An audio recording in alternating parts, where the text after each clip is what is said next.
Okay, great. We are in business. Delighted to see you guys. So, uh, this is our spring 2025 version of the computer science advance, or rather advances in computer science. Let's start out by just very briefly reviewing what do you think we are going to do in the class? What is your expectation from this class? Yeah. From what I understand, we have different lecturers come in each week. We listen to what they have to talk about, and the assignments writing summaries about what they have to say. Great. At the minimum level, that's quite true. But what is in it for you? Why would this be helpful to you? Yeah. We kind of like hear what people are doing. That's maybe something not of our interest, but still we from like and also same time it's like all people present their role. Okay, that is a fairly good addition.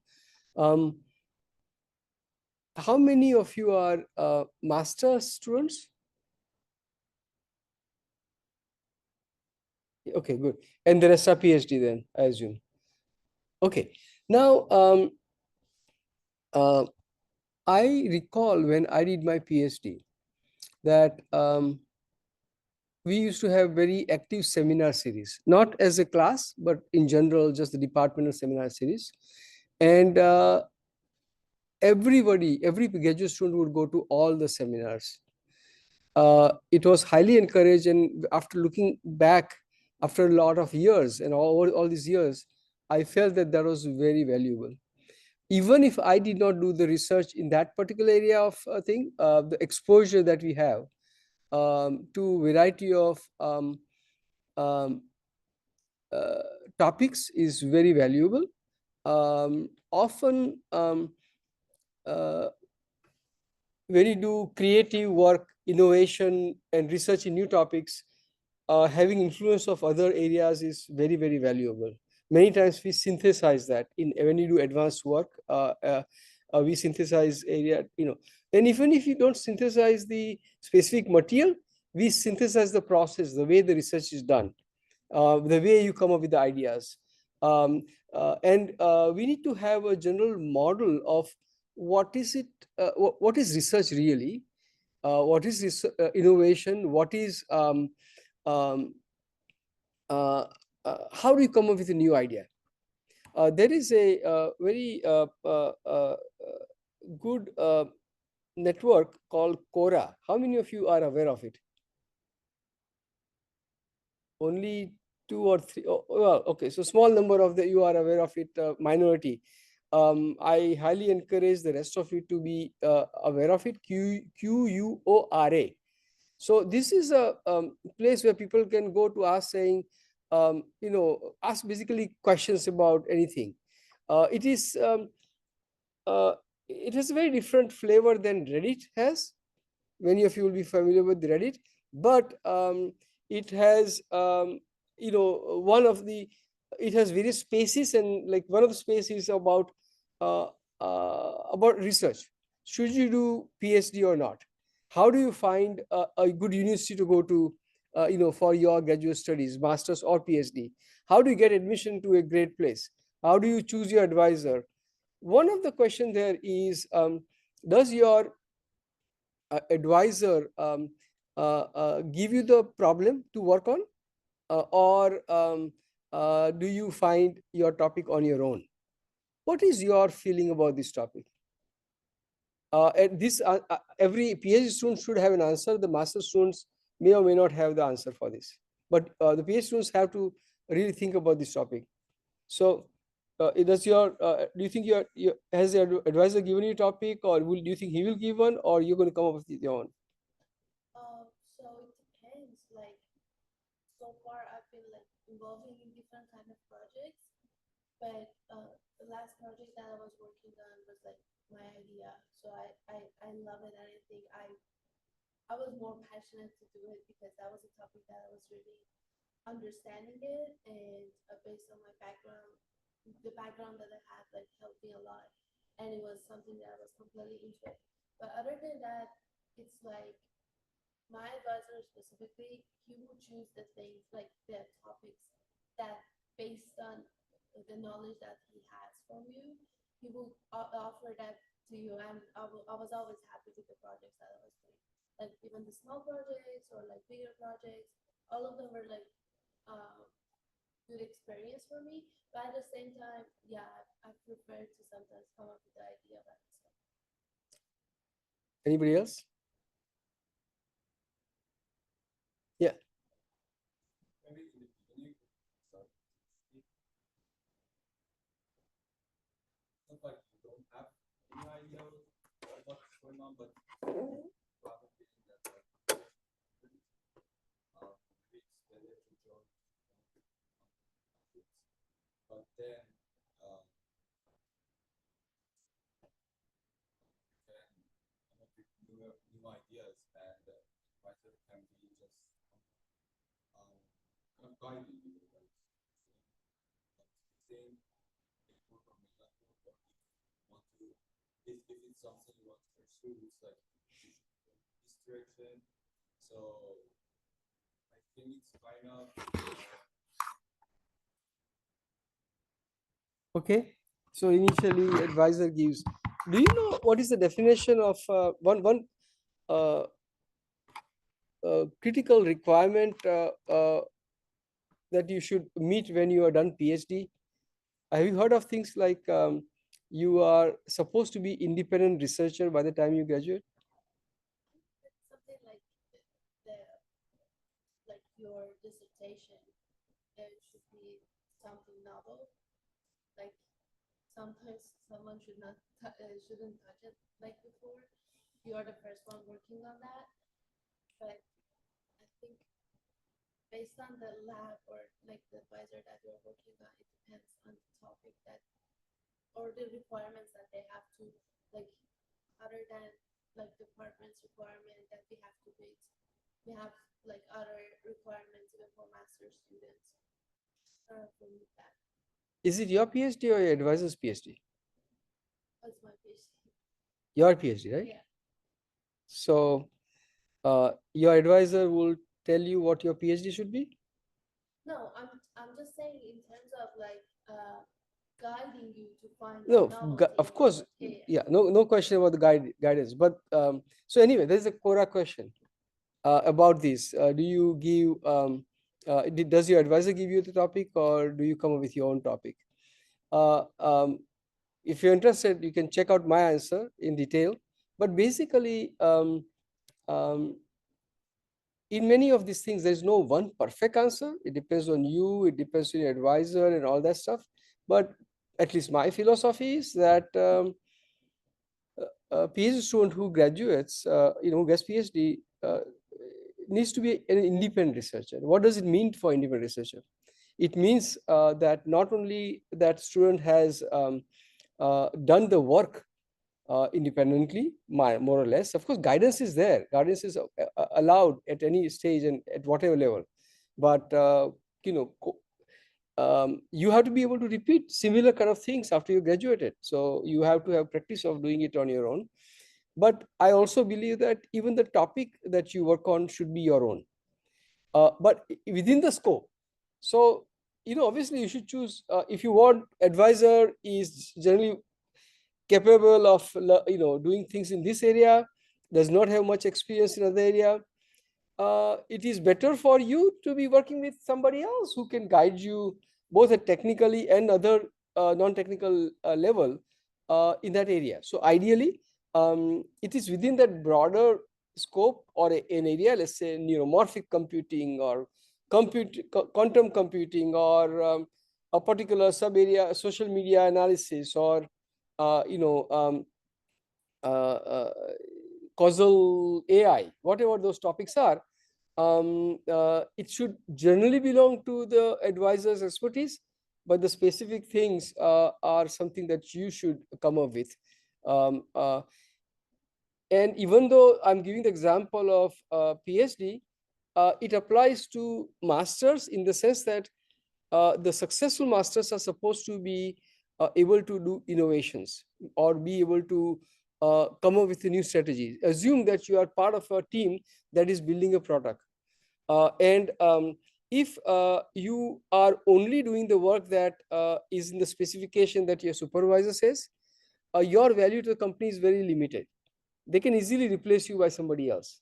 But if you're contributing through your ideas, you come up with the feature that others in your team have not featured, come up with, and you say, oh, I was talking to the customer, I came up with this, based on that, I said they have this requirement, I think we should do this feature that we don't have. Your value will immediately shot up. So if they are going to lay off people, they're going to keep the people who are innovative and lay off the people who are replaceable. Right? So I think this is very important, that being able to think on your own is a very critical thing. Although the required component of the seminar is simply to expose you to more topics, I'm going to take it a little bit more and hope that you will also learn the process of innovation, process of conducting research. And uh, uh, now there is one other thing that uh, we have to talk about, that we should talk about. What do we talk about? What are the topics we cover? So generally, my interest is, I'm interested in exposing you to as many research topics being carried out in this department, so that you are more aware of what's happening in this department. However, I am partly handicapped in the sense that I reach out to all the faculty more or less in the department, but only a few step up. So some others just don't want to spend the time, or I don't know what their reasons are. I usually always accept the invitation, but not everybody does. So in that sense, be sure that I have tried to get more faculty from our own department, but I've gotten what I've gotten, and then the rest I'm going to fill it up. Now, for that, the filling up of the the rest of the thing, there is going to be a little bit of bias, and I'll admit that there is a bias, because I can invite only the people I know. I know a lot of people. I probably know more people than any other faculty in this department, but still, I only know people in generally my area, which happens to be AI, broadly speaking, right? So you might get a little bit more on AI than other topics, which is an artifact of. But on the other hand, do you know what percentage of jobs in computer science is AI? So this is a little, 3-4 years ago. But in faculty recruiting, 71% of all the faculty, all the jobs in faculty belong to AI. All the rest of the computer science combined only had 29% of hiring. Okay, so if you see AI dominance, there is a reason, maybe you should still be more exposed to the AI.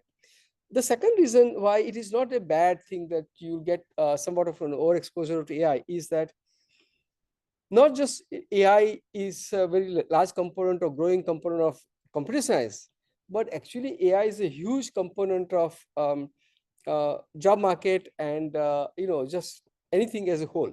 So we have a joint project with manufacturing. We have a joint project with library science. We have a joint project with journalism. We have a joint project with health, healthcare. We have a joint project with nutrition, right? So what I'm saying is that you can be, many of the computer scientists are forced to pick up AI and apply to the problem of whatever the customer or the company are. Okay, so in that sense, what happens? Let's say today, let's say somebody gets a master's or PhD in mechanical engineering. The majority of their jobs are for mechanical engineers who also know how to apply AI techniques to mechanical engineering problems. Right? And there is a reason for that. One of the very simple reasons is that in any discipline you work, there is a large amount of data and the ability to capture large amount of data. So then what happens is that now to analyze the data, you have data science and or AI. They are kind of cousins to some level, right? So that becomes very important. Just by nature, you go to work, you work in any area, in any discipline, more or less, any industry sector, a lot of data is being generated, and people need to use AI or data science techniques to, analyze, get insights, do predictions, and all that preventions and many other things, right? So in that sense also, some exposure to AI is very good. And in fact, even if your research is not in AI, you might end up using AI techniques in case your research involves just use of a lot of data, right? So that is another reason why you'll have that. Now within those area, within the topics in AI or whatever we have end up having, I have multiple options. The options are to get some world-class experts to present to you, or and where there itself I have option of getting some great academic researcher, or somebody in industry. And then I have option of getting my own PhD students or others to present. Let's see what happened last year. So this is the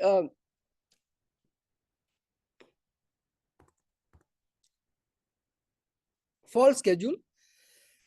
I was out of town, and we started with my colleague Vignesh Nair and gave the talk. So you see the speaker and the topic that he talked about.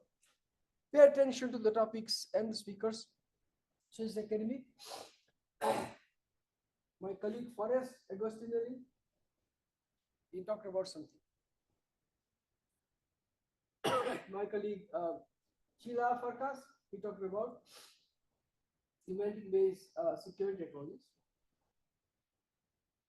Ashik Roy, my PhD student, who is graduating soon and joining academia at a very good R1 university, he gave this talk along with some other people.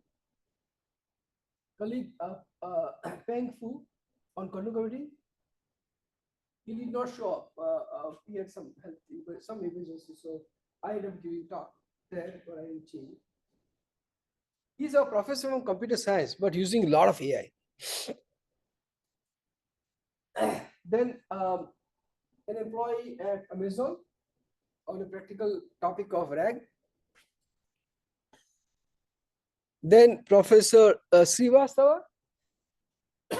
Then Pawan Kapanipati. He is a senior researcher at IBM Research. Happens to be my former PhD student. IBM released a new foundation model. So he talked about that. Then we have Aman Chadda, a very active guy, who is associated with both Amazon and Stanford. He talked about agentic AI, very latest, one of the very recent topic. I talked, about our core research. Professor Dr. Das talked about another topic in civilized AI. And then my PhD student, who will graduate also, but she has worked with industry quite a bit, and she talked about industrial applications of causal AI. Now, these were. What is your thought on if you do something like this? Would that be interesting, or do you have concrete thoughts on something else we should do? Does it make would this be informative for you guys, or you can come up with something else that would be good for you to learn? Well, I will share a very interesting observation, but we do assignments, right? Now, I really don't want you to spend massive amount of time doing assignment, but assignment is simply less than one page writer.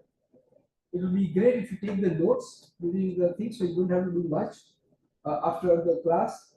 The first paragraph of the assignment is what are the technical things that were discussed? What did you notice to be interesting? It can be small narrative with some bullet points or just narrative one paragraph. And second paragraph is for you to reflect on does it inform you in any way?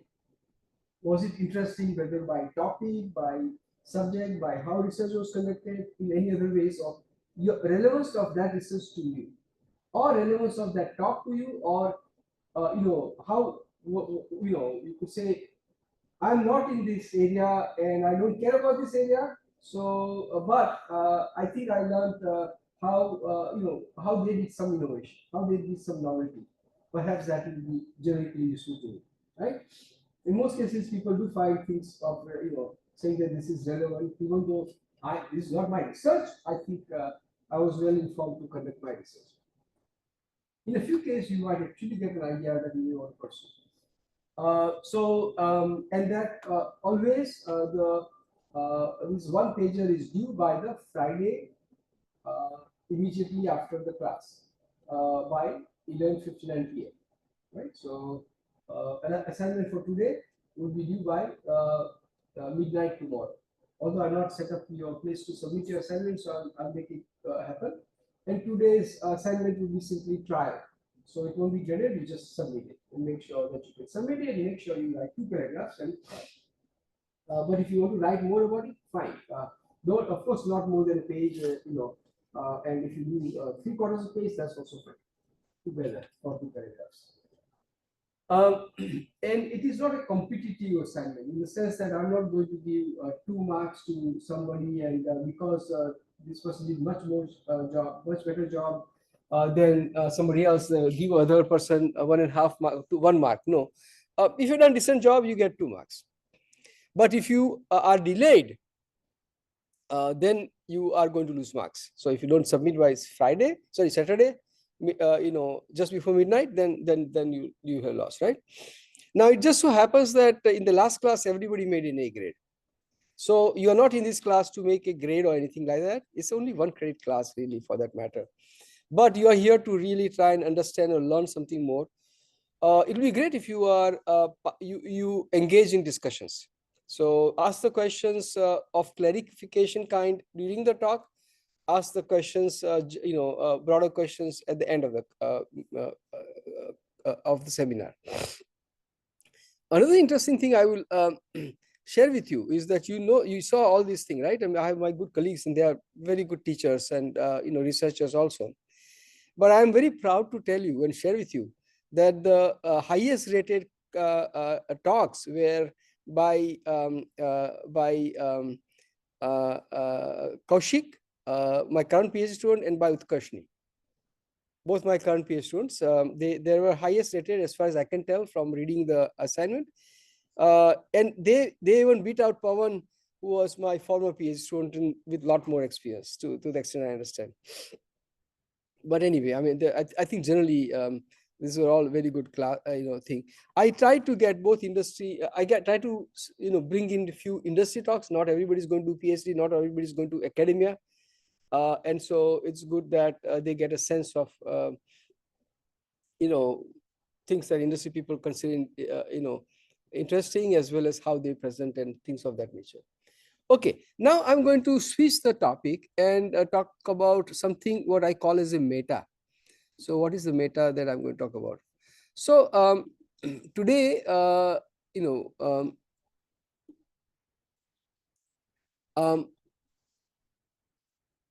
are 2 parts here, right? We want to expose you to the different areas of computer science in the sense of innovation research. But for some of you who may be at very early stages, you may have to choose an advisor. Even if you're master students, you can do a thesis, and you may want to, if so, say what topic you should pick, and then what kind of advisor you need to succeed. And the second thing we want to do is to say, well, let's say you are an early stage PhD student, you're going to spend another 3, 4, 5 years. What can you be aware of so that you conduct, you have a great outcome and you're prepared for your next step in progress very well. You're prepared for the next step in your career. So I'll give you some examples of how the research happens and what kind of research. One example of a very active research ecosystem, the ecosystem of my group, which and this is a little bit about this AI Institute also, and I'm not going to focus on that aspect here too much. I'm going to focus more on the how my students are engaged in the research part of it. So that will be the main thing. But we basically had some objective. Now here, I moved with my PhD students. You see on top left, in 2019, fall, and one guy, the tall guy there, actually is my former PhD student visiting us in very early phase. He is at Samsung Research, Kalpa. One of them is the rightmost is the intern. The rest are my PhD student. Of these, Manas Gaur has graduated. He graduated nearly 3 years ago. He is at R1 University, Research One University, as a professor.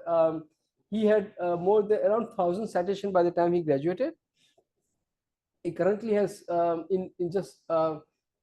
he currently is catching in on 3,000 citation, which is pretty high. You will just so that you know. I'm just guessing that about 75% of the faculty in this department don't have 3,000 after 10 years, 15 years of average work. So how do you do influential work? If possible, if I have time, I'll share something about that. I mentioned Kaushik, right? He already has more than 1,000 citations and he's not graduated. He also has a job at University of Alabama. Okay, and then in 2023, we had grown to nearly 50 people. So we do a lot of work. Just to give you an example, in 2023, AI Institute published about 100 papers. My group published about 42. And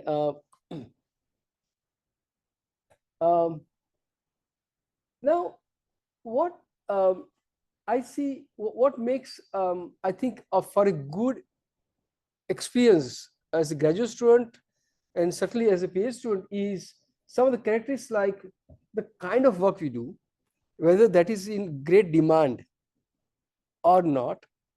And by that, I don't mean simply marketability. I also mean a lot of innovation that happens. If you take a topic in generative AI, the amount of work being done and published is so explosive. Versus you can take some topic where there isn't much going on. But the corollary of that is that where there is not much going on, you can take a topic and safely conclude it. But the chance that you'll get a job in your area of research are minuscule. Right? There's not much demand. Not much is happening. There's a reason for that. What happens is that as part of conducting research and even a job, there are more jobs where you are applying computer science to solving a problem in whatever area. Then there are jobs in actually doing computer science work alone. If you're keeping attention, if you're keeping up with what is happening in the market, there are a huge number of layoffs. And just last week, there have been comments by CEOs of top companies about laying off programmers and laying off, and basically, so Google said that 1/3 of our code is now written by AI. And in a short time, it will keep on increasing. It will keep on increasing very rapidly. What does it mean? They need 1/3 of the less of programmers, software engineers. right? So if you are trying, your computer science students, you need to know programming.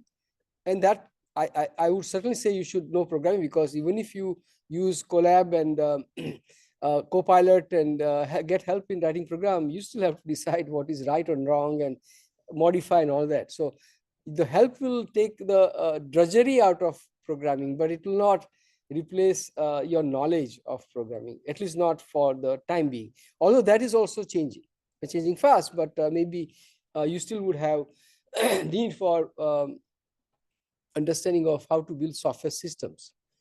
It also means that there is less of a focus on building a computer program and more focus on building a system that solves a problem comprehensively.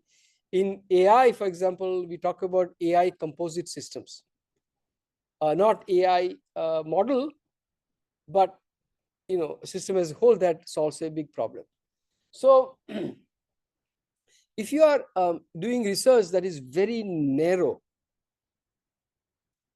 but and is not connected to problem, real world problem, then it is possible that you will have challenges.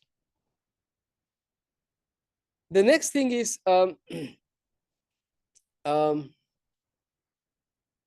as the number of jobs reduce, but the salaries reduce only for those who are doing very basic work. For the rest, salaries are still going up.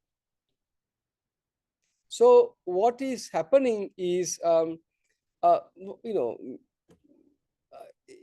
one of my PhD student, actually, the Manas who went to academia, had an offer for about 325K from Samsung Research. He didn't go there. He took much less salary from academia. In the long term, he'll be better off.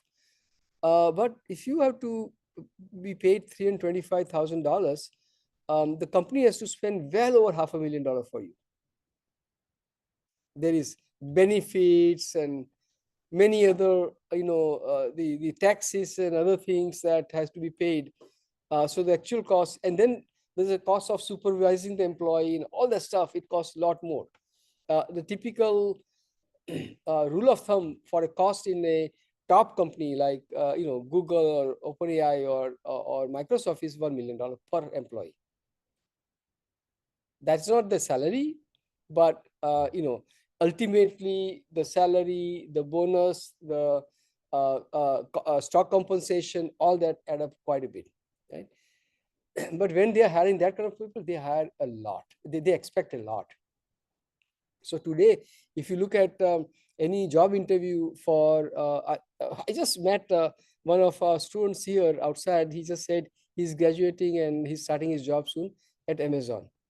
And, that's a grueling 7-step interview process, right? And the interview process involves in-depth technical knowledge, coding on the fly, lead code and all that stuff you need to do. But that's only half of it. Other half is work culture. Do you fit in the thing? Are you customer focused? Are you reliable? Can you communicate? Many things of that nature. So here is a very important thing I want to share with you that almost nobody tells you. Your technical knowledge is only about half of the whole situation. Other half is all the other things, emotional intelligence and soft skills, leadership, mentoring. This is an area that we really focus on. My students excel at it. For example, again, taking the example of Manas, he had mentored 19 students before he graduated. And they involve junior PhD students, master students, and their thesis, and even high school students. He had a high school student from California during the COVID time. That student ended up publishing in a good conference a paper, based on the internship. That was a key factor in his getting admission to UC Berkeley. For a Asian student, student of Asian origin, to get mail to get, at that time, DEI was also very important. Nowadays, it is going down.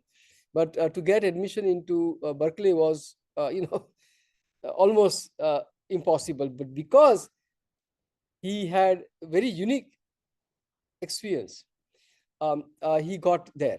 He just sent recently back a note to me saying, telling me that now he has joined PhD program. He had admissions from MIT and Berkeley. He chose to stay at Berkeley.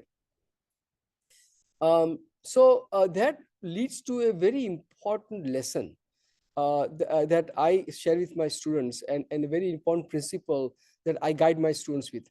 It is called, what is it that you have that others don't? Right. So when people are looking to, so this is based on a 2013 Oscar winning foreign film called The Artist. It was a French film, black and white, where an actress goes to a seasoned artist and says, seasoned, actor, and says, how can I get these plum jobs, good jobs? And the guy says, well, like you, there are all these other beautiful ladies, and they all done the acting courses and all that. So tell me, what is it that you have that others don't?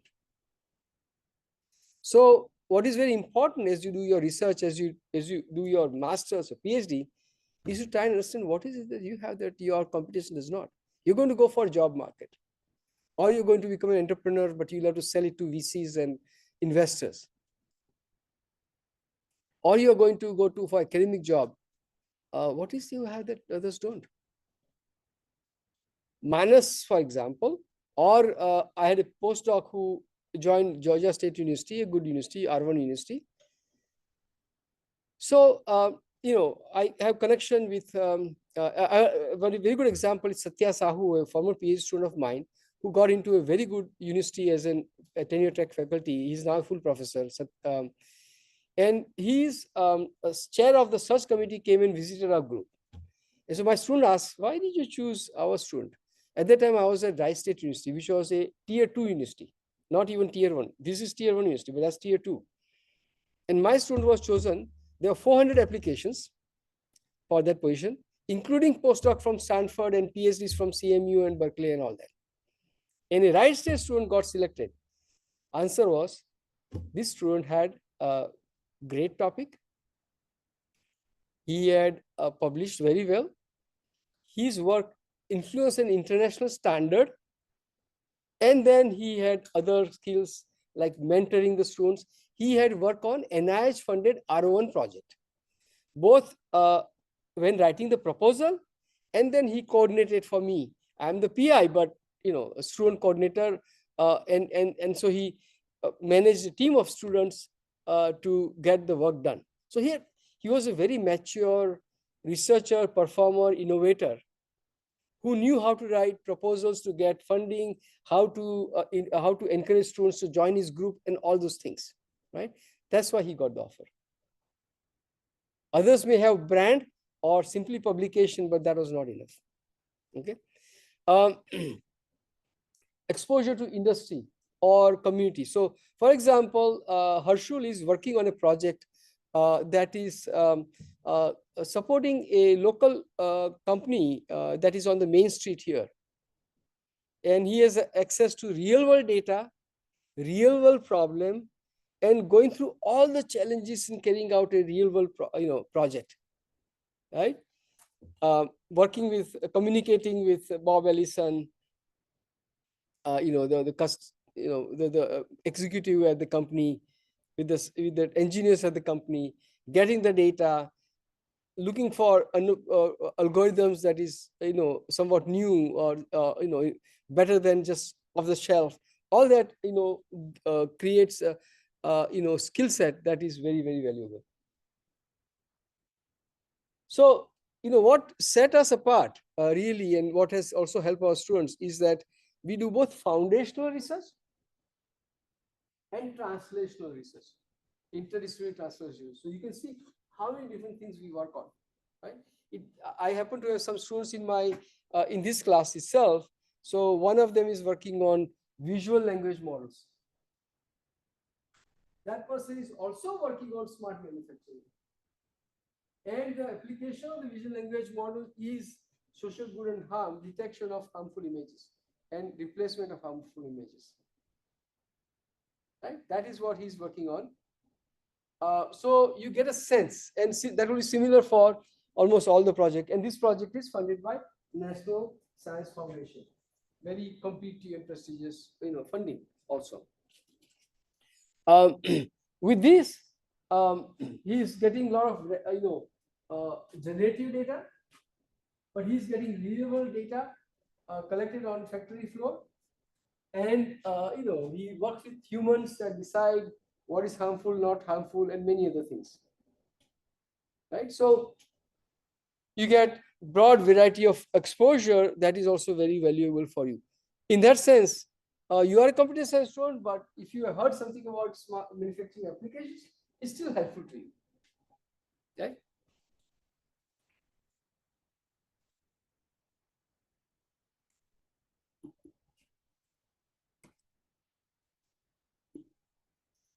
So this list, collaboration with a lot of different. So this is a good sentence you need to read. Practically all our work involves real-world challenges, real-world data, international collaborators, path-breaking research to solve the real-world challenges and real-world deployments, real-world use, and measurable real-world impact. So when you think about research or innovation, see how many components there are, how many things you could do.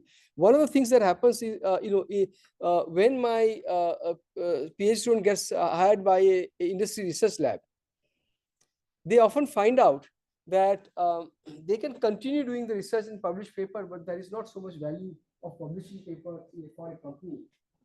What the company is looking for is that you do research and then work with the product organization in the company and get your research into production. Right? At that time, there will be more engineers working with him, but or her. But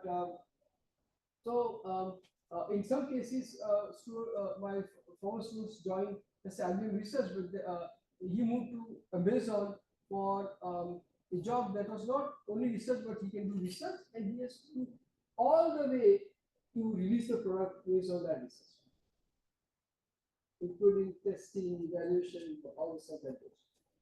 So in real world jobs, just doing research alone, like writing, as in writing paper, is not going to cut it. So getting exposure to that class of things is very important. So as you see, as you kind of focus on innovation research, also keep in mind a lot of other things you have to learn about.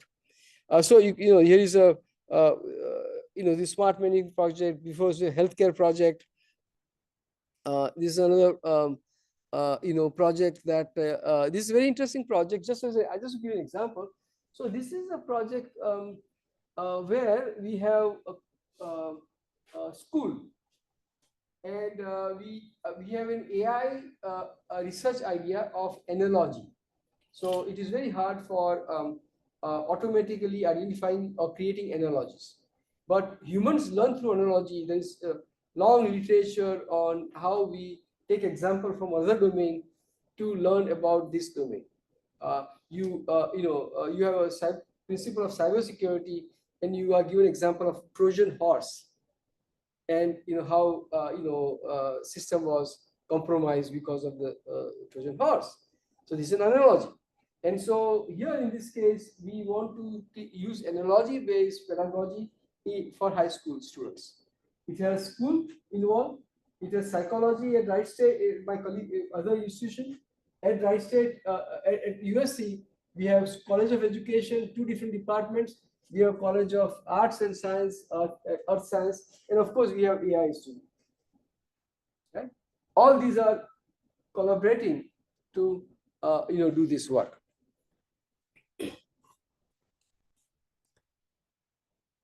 This is work in another area. There's a personal image that nearly got funded, but we look at the people from all over the top institutions and working on 3 topics: new materials, new proteins, and new drugs. So this is a class of things that happens. So my question here is simply that you don't want to think of research in a very narrow sense, and you need to be open to a lot more things. um,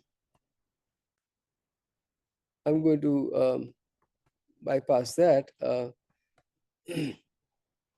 So uh, I already talked about the first item. What do you have that others don't? The other principle I use is learning how to learn. It's never about it's never enough to just say I learned something.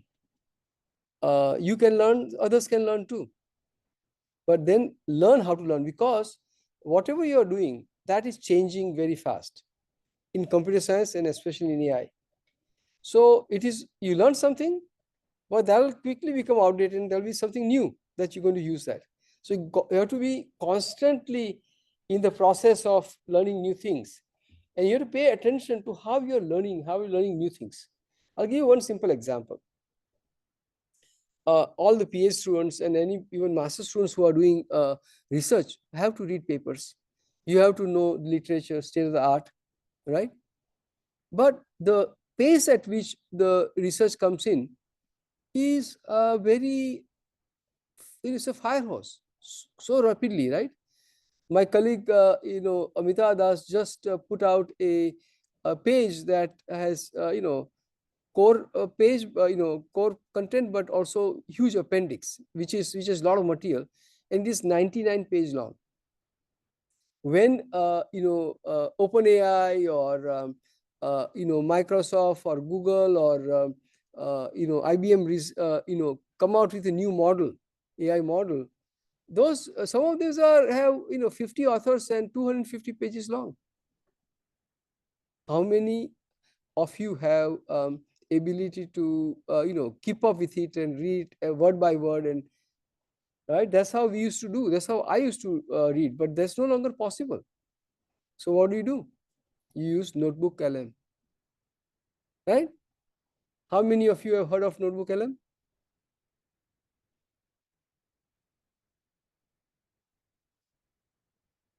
Good. I have something very important to give you. You're doing research, and or you, even if you're not researching, you have to learn new things, right? You have to learn new manual. You're going to get your job, and people says we have the rules we follow.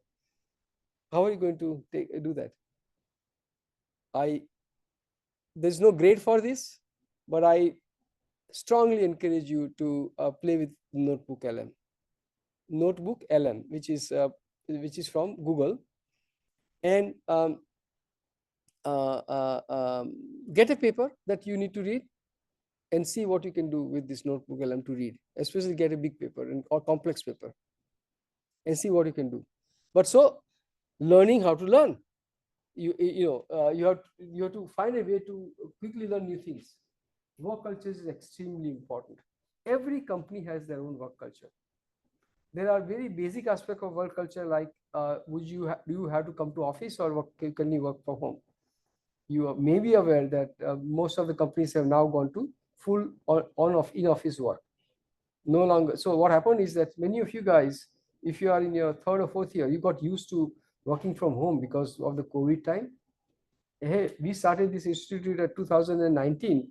In 2020, we had COVID, and for 2 years, people are working from home, and it has been pulling the teeth when to bring them to come and make sure that they work here. But I know that the industry has already gone to work, in person, and I know why also. So you got to do that. You have to change job if you um, don't want to if you want to work from home, right? Uh, but you need all these other things: communication, social skill, teamwork, networking, mentoring, leadership.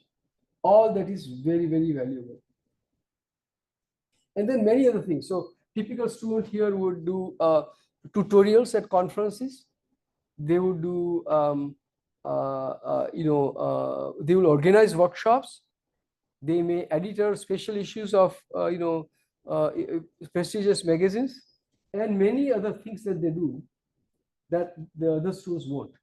That's why they will succeed. So you also need to think about that. At least keep in mind. Um, Now, in some cases, your advisor will guide you to that. Other cases, no. There are people who have studied all their life and they got a PhD and now they are professor. They have not seen quote unquote real world for a single day. They never worked for a company. They have in my case, of course, my students are lucky, I would say. I have worked for 3 companies. I had commercial products from these 3 companies. I have done 4 startups, and 3 as founder and 1 as a co-founder. I have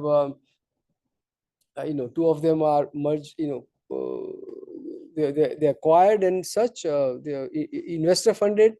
I hired a lot of employees and made money. So that is a different exposure, and so I'm very attuned to the fact that my students are not all going to go to academia as a professor. They're going to go to industry. Actually, now a large number of my students are a pretty good size of number of my students are entrepreneurs. They have done their own startups, including one that is a unicorn. So that is very valuable, because to be an entrepreneur, actually, some people have wrong idea that you don't need education is not important. That's not true, actually.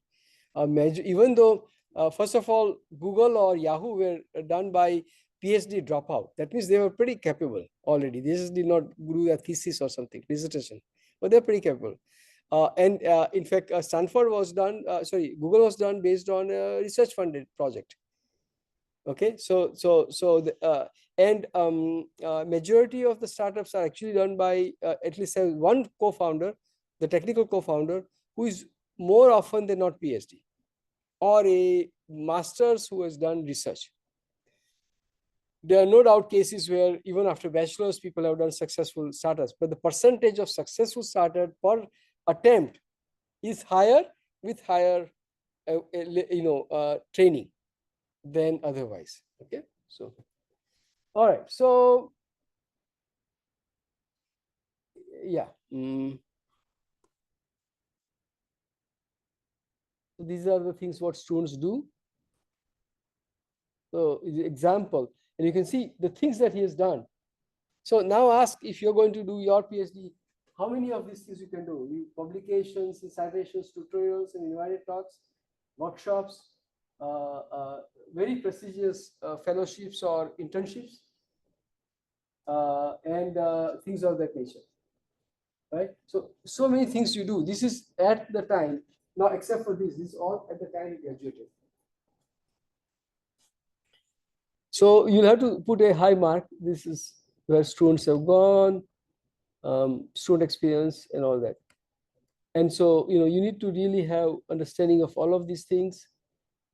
In real time, the students are working on analyzing the presidential debate of 2016. And how do we build technology and companies and other things. Very broad footprint of our work. But, okay.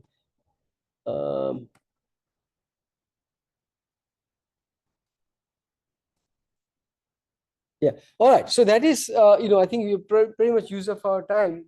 Are there any questions or comments or feedback? Now, next, of course, this was a more of a meta class. Well, you all have linked to that, thing where you're scheduled, so you know what will be coming up next.